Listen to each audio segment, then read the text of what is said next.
안녕하세요. 원성도 TV를 찾아주셔서 감사합니다. 오늘은 바울의 일생 20번째 갈라디아서를 이야기해 보겠습니다. 앞에서 바울이 1차 여행을 마치고 안디옥에 오래 있었다고 말씀드렸어요. 이 바울이 안디옥에 오래 있는 동안 바울에게 좋지 않은 소식이 들리는 것입니다. 그것은 그렇게 목숨 걸고 성공적으로 사역을 마친 갈라디아 지방의 그리스도인들이 흔들린다는 것입니다. 그것은 교회의 부흥을 싫어하고 예수 복음을 싫어하는 유대인과 당시의 이단 사상가들이 이 교회에 문제가 많다고 비난하여 교회가 흔들린다는 것입니다. 이때 바울의 전도를 방해한 사람들은 유대인들이었어요.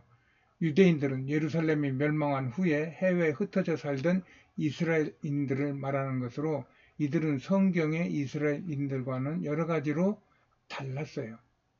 그들은 각각의 시대에 권력과 종교 사이에서 자신의 자리와 권력을 위해 서로 갈등하고 협력하며 서로 공동체를 구성하였던 것입니다. 이러한 유대인 공동체 안에 예수님도 바울도 속해 있었던 것이에요. 이들이 예수님과 바울을 볼 때는 구약을 인정하면서도 구약을 벗어난 주장과 가르침을 하는 배역자로 여겼던 것입니다. 그리하여 이로 인하여 유대인들은 예수님도 죽였고 또 바울도 율법대로 때려 죽이겠다고 이렇게 지금 따라다니는 것입니다. 그런 속에서 특히 바울은 사도회의에서 안수받은 정식 사도도 아니요. 또 그의 가르침이 유대교법에서 벗어난 할례를 무시하는 잘못된 가르침이라는 것이에요. 이것은 당시 유대교 기준으로는 치명적인 것이었고 이것을 받아들인 갈라디아 성도들을 비난하는 것이었어요. 이로 인해 갈라디아 지역 교회들이 흔들린다는 소문이 바울에게 들린 것입니다. 이에 대하여 바울은 갈라디아 교회에 보낸 해람용 편지가 이 갈라디아서입니다. 여기서 갈라디아라는 말은 바울이 1차 선교 여행을 했던 바울의 고향 지역을 넓게 말하는 것입니다. 이 소식을 들은 바울은 대노한 것입니다. 우리가 알듯이 바울은 성령의 강력한 체험을 했고 14년의 연단을 받아 큰 자에서 작은 자라고 고백할 만큼 신앙이 성숙되어 있었어요. 또한 거기에 능력과 표적을 행하며 1차 선교를 잘 마침내 성공하고 다시 교회에 들어와 잠시 다음 선교 계획을 구상하던 중에 이런 일이 터진 것입니다. 앞에서 말한 대로 성령 충만하고 충분히 훈련된 바울임에도 불구하고 이런 속상한 소식을 듣고 바울이 분노했던 것입니다. 그럴 수 있을까 할 정도의 그 격한 표현도 쓰면서 바울은 당시의 감정을 고스란히 드러냅니다. 그러나 성령의 사람은 인간적인 감정에 매이지 않습니다. 이후 바울은 갈라디아 교회에 차근차근 설명을 합니다. 내가 전한 복음은 사람, 즉 정규 신학교에서 받은 것이 아니라 오직 예수 그리스도의 계시로 말미암은 것이다. 이 계시로 인해 전에 하나님의 교회를 심히 핍박하여 잔해하던 내가 혈육과도 관계를 끊고 또 먼저 사도된 자들도 만나지 않고 3년 동안 아라비아로 가서 더 깊은 은혜를 받았다며 자신의 전한 복음의 진정성을 드러냅니다. 그 후 2장에서 바울은 내가 하나님의 은혜로 그리스도 안에서 자유를 깨닫고 디도를 할례를 주지 아니하였다. 그에게 하나님의 일에 동참시키면서 할례가 없이 동참시켰다는 것은 너에게도 이런 자유가 있음을 알려주기 위함이다 라고 가르칩니다. 지금은 너희가 율법의 행위에서 난 것이 아닌 오직 예수 그리스도를 믿음으로 말미암아 의롭게 되었다는 그런 믿음을 강조하면서 너희에게는 복음의 자유가 있다며 갈라디아 성도들을 위로합니다.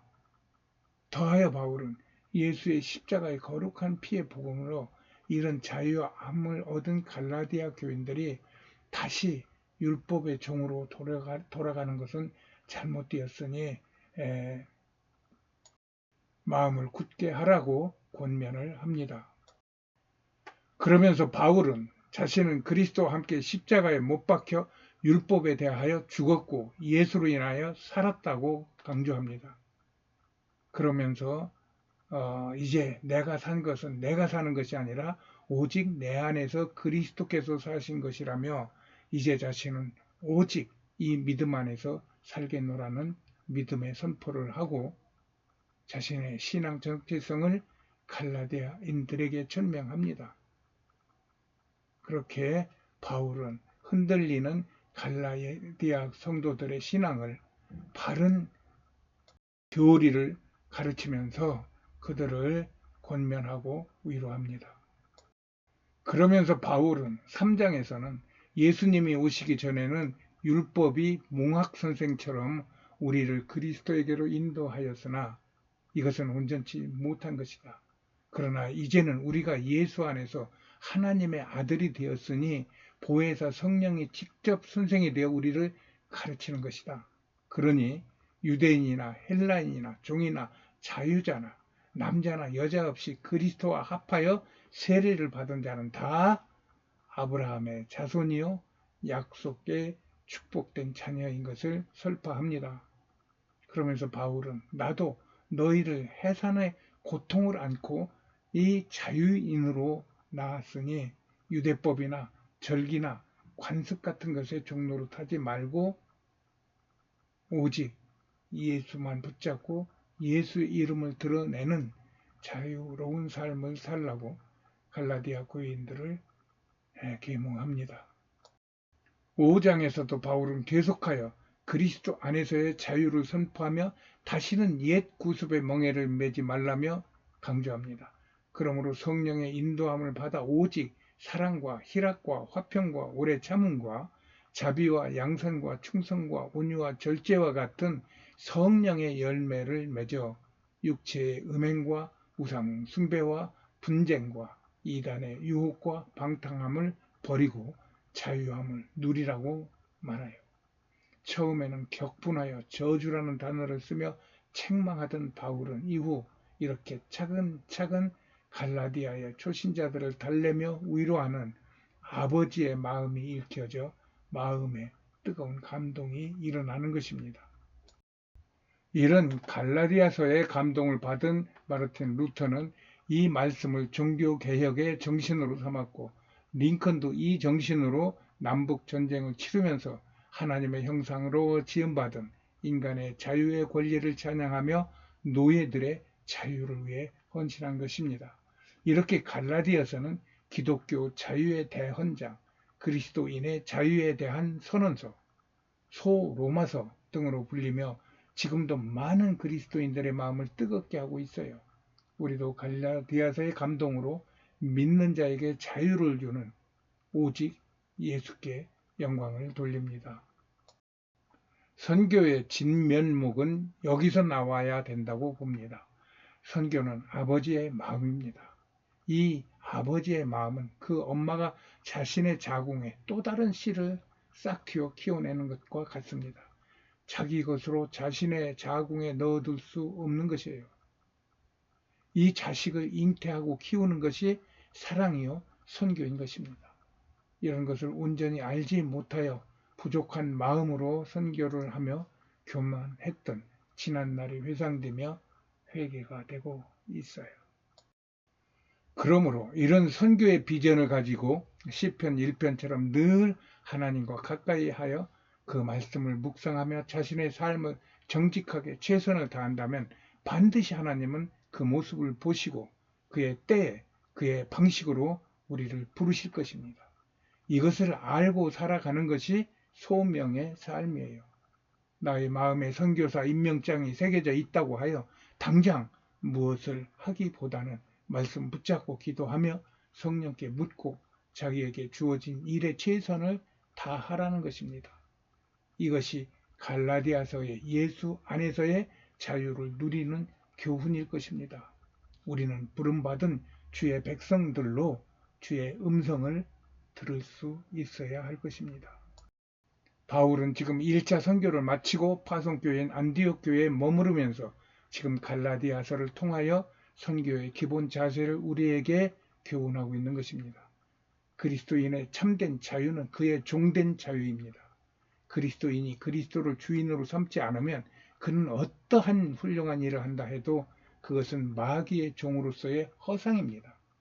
그러나 예수를 구세주로 인정하고 하나님의 말씀에 순종하여 주인된 예수의 명이신 성령과 함께 말씀을 이루는 것이 진정한 자유임을 알려주고 있는 것입니다.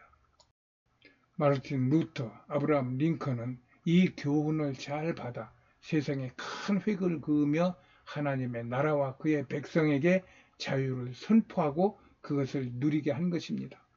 우리도 그들과 같이 오직 예수만을 나의 주인으로 섬기는 것이 그리스도인의 자유의 본질입니다. 핵심입니다.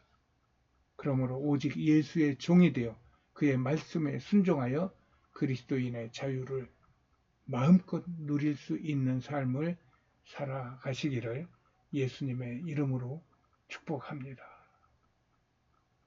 예수님은 자유이십니다. 할렐루야. 오늘은 여기까지 하겠습니다. 안녕히 계세요.